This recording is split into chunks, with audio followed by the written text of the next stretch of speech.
बिस्मिल्लाहिर्रहमानिर्रहीम, अस्सलाम वालेकुम नाजरीन, मैं हूं बाबर हयात और आप देख रहे हैं 24/7 उर्दू न्यूज पर होम एक्सपेंस के ताबुन से बाबर हयात शो। नाजरीन, अब तक की अहम तरीन क्रिकेट अपडेट्स के साथ आपकी खिदमत में हाजिर हूं और आज की एक बहुत बड़ी अपडेट, बड़ी ही एक्सक्लूसिव स्टोरी सामने आ गई है। पाकिस्तान क्रिकेट बोर्ड की मैनेजमेंट कमेटी ने बाबर आजम की कप्तानी को लेकर के और तीनों फॉर्मेट्स की कप्तानी को लेकर के फैसला कर लिया है और अब ये जो मैच होने जा रहा है, क्या ये बाबर आजम का बतौर कप्तान आखिरी मैच साबित हो सकता है?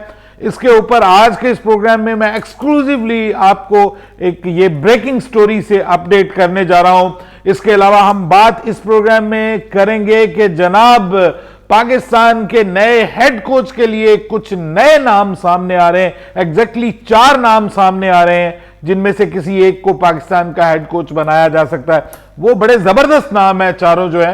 कौन कौन से नाम है इस हवाले से भी आपको अपडेट करने जा रहा हूं। लेकिन आगे बढ़ने से पहले आपसे गुजारिश कि अगर आप हमारे नए व्यूअर हैं तो प्लीज हमारे इस चैनल को जल्दी से कर लीजिएगा सब्सक्राइब और बेल आइकन को पुश करना मत भूलिएगा। मुझे फॉलो कीजिए इंस्टाग्राम पे @बाबर हयात शो और हमारे पेज को फेसबुक पे लाइक कर लीजिएगा। लेकिन स्टार्ट करने से पहले हम आज की एक बहुत बड़ी इंटरनेशनल न्यूज जो है उसके ऊपर बात करने जा रहे हैं और वो न्यूज है अफगानिस्तान के साथ जो 3 ओडीआई मैचेस की सीरीज थी, ऑस्ट्रेलिया ने उस सीरीज को मनसूख कर दिया है। और ऑस्ट्रेलिया क्रिकेट का कहना है, क्रिकेट ऑस्ट्रेलिया का कहना है कि क्योंकि अफगानिस्तान में जो तालिबान की हुकूमत है वो खवातीन को मुसावी हकूक नहीं दे रही, खवातीन के हकूक का ख्याल नहीं रख रही, इस वजह से हम एहतजाजन अफगानिस्तान के साथ अपनी 3 ओडीआई की सीरीज जो है वो उसको मनसूख करने जा रहे हैं। ये 3 ओडीआई की सीरीज जो थी ये बेसिकली वर्ल्ड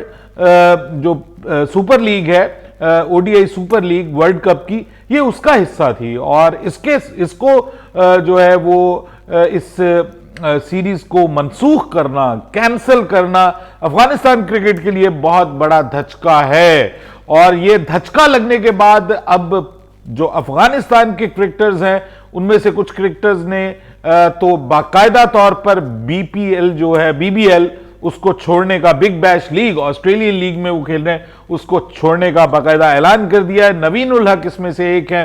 राशिद खान ने भी ये कहा है कि अगर आप हमारे साथ क्रिकेट नहीं खेलना चाहते तो फिर हम बिग बैश लीग में भी आपके साथ नहीं आएंगे। दूसरी तरफ दुनिया के मुख्तलिफ ममालिक के जो क्रिकेट फैंस हैं वो भी अफगानिस्तान के साथ हैं इस हवाले से कि सियासत को क्रिकेट से बिल्कुल अलग रखना चाहिए। और हम तो हमेशा ये कहते हैं कि सियासत और क्रिकेट का आपस में कोई लेना देना नहीं होना चाहिए। एक स्पोर्ट है, एक पॉलिटिसाइज करना किसी भी मामले को मेरे ख्याल में वो मुनासिब बिल्कुल नहीं है। और इस हवाले से मैं अफगानिस्तान क्रिकेट का हमेशा से सपोर्टर रहा हूं। और हालांकि बहुत सारे लोग मुझे ये कहते हैं कि बाबर भाई, अफगानिस्तान की क्रिकेट टीम पाकिस्तान के साथ इस तरह का सलूक करती है, आप फिर भी अफगान क्रिकेट को सपोर्ट करते हैं। तो लेकिन जनाब, मैं तो फिर भी अफगानिस्तान क्रिकेट को सपोर्ट करता हूं इस वजह से कि हमारे हमसाए हैं, हमारे ब्रदर इस्लामी मुल्क हैं। मैं तो उनको जो कलमे का ताल्लुक है, सच्ची बात बताऊं कि मैं तो इस वजह से उनको सपोर्ट करता हूं। वो जो कुछ भी सोचते हैं वो सोचते रहें, लेकिन मेरी सपोर्ट उनके साथ है। सो होपफुली ये चीज जो है इसको आईसीसी अब देखेगी या नहीं देखेगी, इस पे तो मैं कुछ नहीं कह सकता। देखना चाहिए बहरहाल आईसीसी को, इस तरह से नहीं होना चाहिए। लेकिन पाकिस्तान सुपर लीग के लिए इस हवाले से ये कहते हैं ना कि ब्लेसिंग इन डिस्गाइज साबित हो रही है कि अब सभी अफगान प्लेयर पूरे पीएसएल में पीएसएल क्रिकेट की जो पीएसएल की फ्रेंचाइजीज हैं उनको अवेलेबल होंगे। पहले आपको पता है कि ये मार्च में होनी थी, तो जो एंड वाला सेशन था पीएसएल का वो डिस्टर्ब हो सकता था, लेकिन अब पीएसएल में जो है वो सभी ये खिलाड़ी जो हैं वो आपको खेलते हुए फुल टाइम नजर आएंगे। दूसरी जानिब पीएसएल के हवाले से एक बड़ी अपडेट भी सामने आ रही है और वो पीएसएल की जो ओपनिंग सेरेमनी है उसके हवाले से है कि अब पीएसएल की ओपनिंग सेरेमनी जो है वो मुल्तान की बजाय कराची में होगी और जो है वो इसका इफ्तिताही मैच भी कराची में होगा। तो थोड़ी सी तब्दीली होगी शेड्यूल में, लेकिन कुछ खबरें ऐसी आ रही हैं कि शायद अब ये सिर्फ कराची और लाहौर में ही होगी पीएसएल। तो ये सब खबरें जो हैं वो बेबुनियाद हैं। वेन्यूज सेम रहेंगे, यानी चारों वेन्यूज मुल्तान, कराची, लाहौर और पिंडी, लेकिन थोड़ा बहुत अदला बदला होगा, क्योंकि अब जो है ये ओपनिंग सेरेमनी है, अब ये कराची में होने जा रही है। सो ये भी एक अपडेट थी पाकिस्तान सुपर लीग के हवाले से जो मैंने कहा कि आपको दे दूं। लेकिन बात यह है जनाब कि पाकिस्तान और न्यूजीलैंड के दरमियान तीसरा मैच होने जा रहा है, फाइनल मैच है ये। इसमें जो है वो कहते हैं ना कि जो कुछ होना है वो हो जाना है, और पाकिस्तान के कप्तान बाबर आजम के लिए ये आखिरी मौका तस्वुर किया जा रहा है। वो कम से कम एक फॉर्मेट की अपनी कप्तानी बचा सकते हैं। अगर वो उनकी कप्तानी में पाकिस्तान ये सीरीज जीत जाता है तो बाबर आजम एक फॉर्मेट की कप्तानी अपनी बचाने में कामयाब हो सकते हैं, और वो ओडीआई है शायद। लेकिन ये ब्रेकिंग न्यूज अब मैं आपको दे रहा हूं, ये लिख लीजिएगा, ये बिल्कुल गलत खबर नहीं है।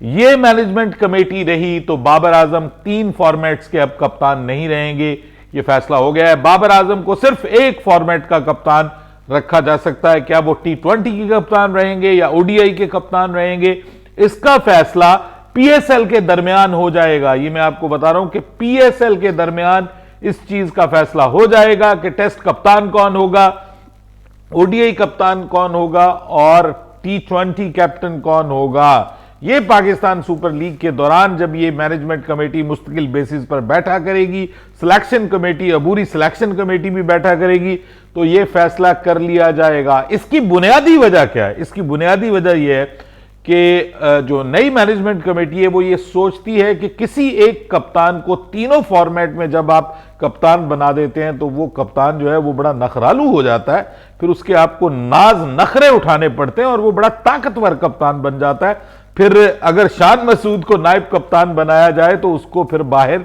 बेंचेस पे बैठना पड़ता है। अब अगर आपको इस बात की समझ ना आई हो कि ये फैसला क्यों किया गया, तो फिर मैं कहता हूं कि आप पोगो देखें, कुछ और काम करें, क्रिकेट के ऊपर बात सुनने और सोचने वाला काम छोड़ दें। क्योंकि ये इसीलिए किया गया है कि जनाब एक तरफ बाबर आजम को कह दिया गया कि कोई बात नहीं, आप ना खिलाओ शान मसूद को, आप जिसको खिलाना चाहते हो उसको खिलाओ, आपकी मर्जी है, आपको पूरी हमारी तरफ से आजादी है, जिसको खिलाओ, जिसको बाहर बिठाओ, तुम्हें पूरी आजादी है। उसकी वजह यह है कि ये आखिरी सीरीज है तुम्हारी बतौर कप्तान के, बाद में तुम्हें हम देख लेंगे कि तुम्हें किस फॉर्मेट में हमने कप्तान रखना है और किस में नहीं रखना। जो तुम बड़े चौधरी बने फिरते हो ना कि तुम्हारे बगैर कुछ हो नहीं सकता, ये मैं अपनी फीलिंग नहीं बता रहा, ये उधर की फीलिंग बता रहा हूं कि मैनेजमेंट कमेटी अब इस पे बाकायदा एग्री कर चुकी है। ये मैं आपको फिर कह रहा हूं, लिख लीजिए कि बाबर आजम तीनों फॉर्मेट के कप्तान नहीं रहेंगे। बाबर आजम सिर्फ एक फॉर्मेट का कप्तान उनको बनाया जा सकता है, जो भी कंफर्म नहीं है अभी, और वो हो सकता है कि वो वनडे फॉर्मेट ना हो, क्योंकि वनडे फॉर्मेट में मैनेजमेंट कमेटी का यह मानना है कि बाबर आजम की कप्तानी में वर्ल्ड कप जीतना खासा मुश्किल दिखाई दे रहा है। बाबर आजम को टीम से निकालने की बात बिल्कुल नहीं है, निकाला भी नहीं जा सकता, अफोर्ड भी नहीं किया जा सकता। बात फिर बाबर आजम की कप्तानी और थोड़ा सा उसकी एटीट्यूड, जो ईगो है, उसको लेकर के जो है वो इशू बन रहा है। और इस हवाले से बाबर आजम के लिए ये जो तीसरा मैच है ये बहुत इंपॉर्टेंट है। अगर पाकिस्तान ये तीसरा मैच जीतकर इस सीरीज को जीतता है तो बाबर आजम का केस ओडीआई की हद तक मजबूत हो जाएगा। लेकिन टेस्ट कप्तानी से बाबर आजम को असूली तौर पर समझ लें कि हटा दिया गया है। Babar Azam is no more the test captain of Pakistan. ये मैं आपको पहले ही खबर दे रहा हूं कि टेस्ट कप्तानी से बाबर आजम को कम से कम हटा दिया गया है, इस वक्त हटा दिया गया है। He is not in the books for test captaincy of 2023 world test championship cycle. ये बड़ी ब्रेकिंग न्यूज आपको दे रहा हूं, इसको संभाल लीजिएगा। बाद में आप कहते हैं कि आप गलत खबरें फैलाते हैं, फिर वो हो जाती हैं तो फिर आपको भूल जाता है। तो दूसरे नंबर पे आपको बताऊं कि जी पाकिस्तान के जो नए हेड कोच है उसके लिए 4 नाम सामने आ रहे हैं, क्योंकि आपको बता चुका हूं ऑलरेडी कि मिकी आर्थर ने तो इनकार कर दिया था कि मैं फुल टाइम कोच नहीं बन सकता, मैं आपका कंसल्टेंट बन जाता हूं, और पीसीबी ने कहा कि जी कंसल्टेंट हमारे फायदे में नहीं है। तो अब 4 नाम सामने आ रहे हैं, बड़े एक्साइटिंग नाम है। मैथ्यू हेडन का नाम सामने आ रहा है जी कि उनके साथ भी बातचीत चल रही है। मार्कस ट्रेस्कोथिक जो कि कप्तान रह चुके हैं, इंग्लैंड के साबिक कप्तान और ओपनिंग बल्लेबाज हुआ करते थे, इनको भी कंसीडर किया जा रहा है। उसके बाद न्यूजीलैंड के बड़े ही आलीशान किस्म के कप्तान उनके स्टेफन फ्लेमिंग, उनको भी कंसीडर किया जा रहा है। और इसके अलावा जस्टिन लैंगर जो कि ऑस्ट्रेलिया के जो हैं वो रह चुके हैं जी, कोच, हेड कोच रह चुके हैं ऑस्ट्रेलियन टीम के, बड़े अरसे तक वो रहे हैं, उनको भी पाकिस्तान की कोचिंग के लिए कंसीडर किया जा रहा है। ये चारों नाम जो हैं इनको कंसीडर किया जा रहा है। The name which I love the most is Stephen Fleming. ये मेरे दौर का क्रिकेटर है, इसकी बैटिंग मैंने देखी है, बड़ा ही डिसेंट आदमी था। न्यूजीलैंड से इसका आपको पता है कि न्यूजीलैंड की कप्तानी कर चुके हैं और खुद बड़े अच्छे बल्लेबाज थे और कप्तान भी बहुत अच्छे थे।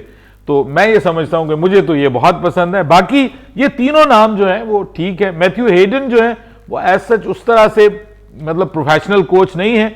मार्कस ट्रेस्कोथक जो हैं वो तो करते हैं, प्रोफेशनल कोचिंग करते हैं, इसी तरह जस्टिन लैंगर भी और स्टेफन फ्लेमिंग भी। अब देखना यह है कि इनमें से पाकिस्तान का नया हेड कोच कौन बनता है। अपनी राय दीजिएगा कमेंट सेक्शन में। बाबर हयात को इजाजत दीजिएगा। अल्लाह हाफिज।